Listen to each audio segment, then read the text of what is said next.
देखिए, मैं और कुछ अन्य सांसद 1984 रायट का बैग लेकर आए थे। जूट का बैग था, सुंदर बैग था और 1984 रायट लिखा हुआ था। और दूसरी बात है, उसमें बहुत सारे खून के बूंद थे, छींटे थे। बड़ी बात है कि जितनी भी ऐतिहासिक गलतियां कांग्रेस के द्वारा हुई हैं, उन्हें उनके समक्ष रखना होगा, उपस्थापित करना होगा। उन्हें याद दिलाना होगा कि आप संविधान विरोधी रहे हैं, आप अंबेडकर विरोधी रहे हैं। और इसी वजह से हम लोगों ने आज 1984 राइट्स के बैग को सामने रखा। आपने बैग किसको दिया? क्या प्रियंका गांधी जी को दिया। उन्होंने सहर्ष स्वीकार किया और बैग लेकर चली गई। देखिए, ऐसा है कि ऐतिहासिक त्रुटियां अगर हम जानेंगे, अगर उन्हें बताएंगे तो उसकी पुनरावृत्ति नहीं होगी। तो इसीलिए हमने वो बैग ले प्रियंका गांधी को हाथों में दिया आप लोगों ने बैग? उनको हाथ में दिया और वो लेकर मुस्कुराई। 3 तस्वीरें एक बार फिर मैं आपके सामने रखती हूँ। ये तीनों तस्वीरें 3 तरीके की कहानी बताती हैं। देखिए, फिलिस्तीन के साथ प्रियंका गांधी ऐसा नहीं है कि पहले अपना समर्थन नहीं दिखा चुकी हैं। इससे पहले भी जो इजराइल और हमास के बीच की जंग में फिलिस्तीनियों का घर उजड़ रहा था, उससे लेकर एक स्टेटमेंट जारी किया जा चुका है। लेकिन उस वक्त भी ये बार बार याद दिलाया गया कि इजराइल भी हमारे सहयोगी हैं और इजराइल पर हमला करने वाला हमास आज फिलिस्तीन की आड़ में बैठकर ये काम कर रहा है। ऐसे में केवल फिलिस्तीन के पक्ष में खड़े हो जाना क्या राजनीतिक तौर पर सही है या नहीं? खैर, ये कांग्रेस पार्टी का स्टैंड हो सकता है, ये प्रियंका गांधी का स्टैंड हो सकता है, लेकिन फिर एक दिन सदन के अंदर पहुंचना, पार्लियामेंट में पहुंचना और उस बैग में बांग्लादेश लिखा होना, ये बताता है कि वो बांग्लादेश के साथ खड़ी हैं।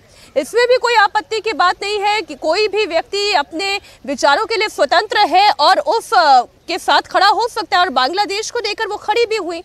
लेकिन क्या बांग्लादेशी हिंदुओं के लिए अलग से पीड़ा नहीं होनी चाहिए? और क्या सदन में इस पर चर्चा नहीं होनी चाहिए थी? और आज इसलिए अपराजिता सारंगी ने जब बैग दिया तो उन्होंने 1984 के दंगे का जिक्र किया।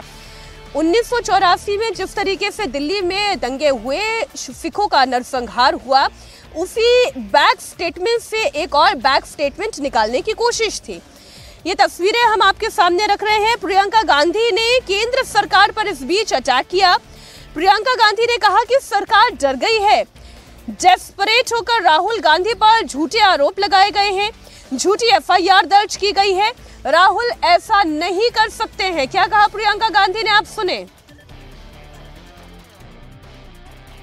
सरकार डरती है, सीधी सी बात है। ये सरकार अडानी जी की चर्चा से डरती है, ये किसी भी चर्चा से डरती है। अब ये जानते हैं कि इन्होंने जो किया, इनकी असली भावना निकल आई है, जो अम्बेडकर जी के प्रति इनकी असली भावना है वो निकल आई है। इसलिए अब ये अब ऑपोजिशन से डर रहे हैं, क्योंकि हम इस मुद्दे को उठा रहे हैं, क्योंकि ये इस मुद्दे से जुड़ा पूरे देश का हित है। हमारा संविधान अंबेडकर जी की देन है और इस देश की जनता की देन है और हमारी आजादी की लड़ाई की देन है, और उनका इस तरह से अपमान हिंदुस्तान नहीं सहे। इतने डेस्परेट हो गए हैं कि आज इसे एकदम झूठी बातें, झूठा FIR, राहुल जी कभी किसी को पुश नहीं करेंगे। मैं उनकी बहन हूँ, इतने सालों से मैं जानती हूँ, कभी इस तरह की हरकत कभी कर ही नहीं सकते। और फ्रैंकली देश भी जानता है, देश देख रहा है कितने डेस्परेट हो गए हैं ये लोग कि इस तरह की फालतू के FIR लगा रहे हैं, क्योंकि सिंपली अडानी पे चर्चा नहीं चाहते। और जो इन्होंने किया है अंबेडकर जी के साथ, जिस तरह से अपमान किया है, ये जानते हैं कि ये देश नहीं सहेगा ये अपमान, इसीलिए ये सब डिस्ट्रैक्शन है, बस यही है। प्रियंका गांधी डिफेंड कर रही हैं और पॉलिटिकली भी और एक बहन होने के नाते भी उन्हें राहुल गांधी को डिफेंड करना चाहिए। लेकिन अब तो ये सब कुछ कानूनी जांच के दायरे में है।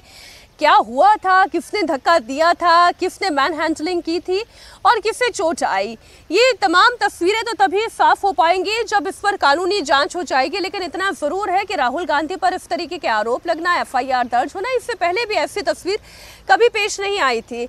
इसी बीच NDA सांसदों की ओर से भी पलटवार किया जा रहा है। क्या कहा NDA सांसदों ने, वो भी आपके सामने रखते हैं सिलसिलेवार तरीके से।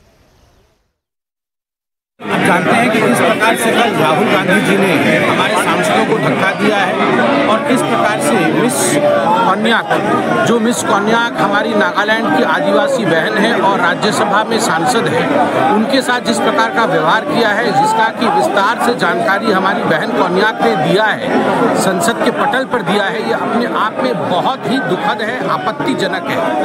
आज उसी विषय को लेकर आप देख रहे हैं भारतीय जनता पार्टी और हमारे सभी घटक दल जो एनडीए के साथी हैं, हम सब यहाँ पर आज एकत्रित होकर गांधी जी के पास आज अहिंसा के लिए, हिंसा के विरोध अपनी आवाज को बुलंद कर रहे हैं।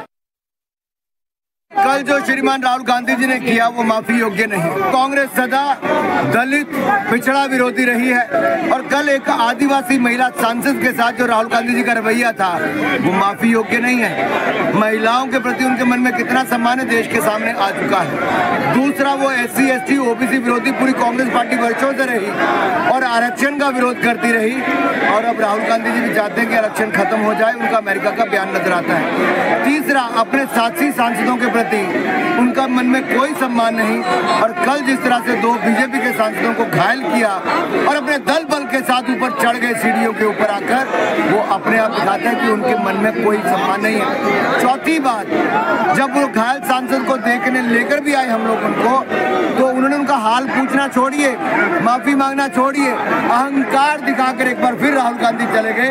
ये अपने आप में दिखाता है कि अहंकार की परिभाषा है और संस्कारों की बड़ी कमी। आश्चर्य लगा कि बगल के रास्ता को छोड़ के जो धरना पर बैठे लोग हैं उनके बीच बिल्कुल मसल पावर का प्रदर्शन करते हुए जाना, लोगों को धक्का मारना और उसको चीड़ कर अंदर पहुंचना, जिसमें हमारे 2-2, 3-3 सांसद घायल हुए, ये लोकतंत्र के लिए बहुत शर्मनाक घटना है और वो भी एक बड़े नेता के द्वारा यदि इस प्रकार की घटना की गई तो निश्चित रूप से शर्मनाक है। कल राहुल गांधी टपोरी जैसा टी-शर्ट पहन के आए थे और नागालैंड के आदिवासी सांसद, महिला सांसद का उन्होंने जो घोर अपमान किया है, अभद्र व्यवहार किया है, वो माफ करने लायक नहीं है। 2 बुजुर्ग सांसदों को धक्का मार के गिराया कि उनके कनपटी से खून आया। ये गुंडागर्दी, मोहब्बत की दुकान चलाने का काम नाम लेने वाले राहुल गांधी कर रहे हैं और ये गुंडागर्दी हिंदुस्तान नहीं सहेगा। कल की घटना बहुत दुर्भाग्यपूर्ण थी। आप सब लोगों ने बात देखी कि हम लोग मकर द्वार पे प्रदर्शन कर रहे थे और उधर से विपक्ष के लोग आए और सीधे भाजपा सांसदों और एनडीए सांसदों की भीड़ में आकर घुस गए। तो यह व्यवस्था उत्पन्न करना उनका मंतव्य नजर आ रहा है, क्योंकि सबने देखा कौन अपनी जगह खड़ा था, कौन बाहर से आके अंदर आया। यदि उन्हें अंदर जाना था तो जैसे उनका परसों प्रदर्शन हो रहा था, हम लोग किनारे से अंदर जा रहे थे, वो जा सकते थे। आप देखिए कि हर द्वार के ऊपर एक रैंप भी बना हुआ है, यानी अगर आप सीढ़ी से न जाना चाहें तो बगल से दोनों तरफ से एक रास्ते हैं, वहां से न जाकर सीधे आना। और ये चलिए संसद के बाहर की बात, संसद के अंदर देखिए क्या हुआ कल लोकसभा के अंदर। उससे पहले राज्यसभा में माइक तोड़े जा चुके हैं, किताब फेंकी जा चुकी है, टेबल के ऊपर नृत्य किया जा चुका है। तो सदन के अंदर या सदन के बाहर कांग्रेस का एक ही सिद्धांत है कि कोई सूरत बदलना मेरा मकसद नहीं है, मेरा मकसद है कि हर कदम पे हंगामा होना। ये नागालैंड की जो हमारी सांसद हैं, उन्होंने जिस प्रकार की बात कही वो अपने आप में बहुत संवेदनशील है और वो दुख देने वाली है। और इसके ऊपर जैसी संवेदना या संवेदनशील प्रतिक्रिया की अपेक्षा थी कांग्रेस से, वो न करके वो पुनः उसके ऊपर वही अपनी चिरपरिचित शैली में भ्रम, छल और प्रपंच की राजनीति कर रहे हैं। मांगे कुछ नहीं होता है, कांग्रेस खुद माफ़ी मांगना चाहिए। बीजेपी की तरफ से तो हम लोग ने बहुत साफ कर दिया कि कांग्रेस पार्टी और पूरा उनके तरफ से जो इतिहास से लेकर के आज तक जो उनका कारनामा है उसको हमने गिन के बताया, लेकिन उनके पास, कांग्रेस के पास बोलने के लिए कुछ नहीं बचा, तो अब हाथापाई पे उतर के आया। तो राहुल गांधी खुद एक नेता है और खुद इस तरह से धक्का मुक्की करना ये तो शोभा नहीं देता है।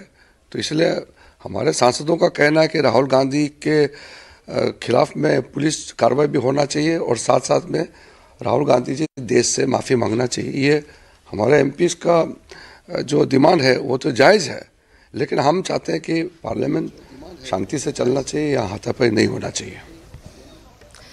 मजे की बात यही है कि माफी दोनों मंगवाना चाहते हैं, लेकिन माफी कोई नहीं मांग रहा है। सब अपने अपने मुद्दों को लेकर अडिग दिखाई दे रहे हैं। किरण रिजिजू कह रहे हैं कि राहुल गांधी ने संसद का अपमान किया, सांसदों के साथ धक्का मुक्की की, उन्हें चोट आए, उन्हें माफी मांगनी चाहिए। प्रियंका गांधी, इमरान मसूद, तमाम विपक्ष के नेता ये कह रहे हैं कि विपक्ष के मांगों को मानते हुए तमाम नेताओं को माफी मांगनी चाहिए, जिन्होंने राहुल गांधी के ऊपर एफआईआर दर्ज कराई, जिन्होंने विंडिक्टिव पॉलिटिक्स का मुजाहिरा किया, उन्हें माफी मांगनी चाहिए। इमरान मसूद क्या कह रहे हैं, कांग्रेस पार्टी के सांसदों का भी आप आरोप सुने। बीजेपी के एमपीज को इंजर्ड कर दिया गया, वो अस्पताल में एडमिट है। देखिए, ये सारा का सारा जो है ये ध्यान भटकाने के लिए है, इसके अलावा कुछ भी नहीं है। सीसीटीवी फुटेज आपके पास है, सब दिखाई दे जाएगा।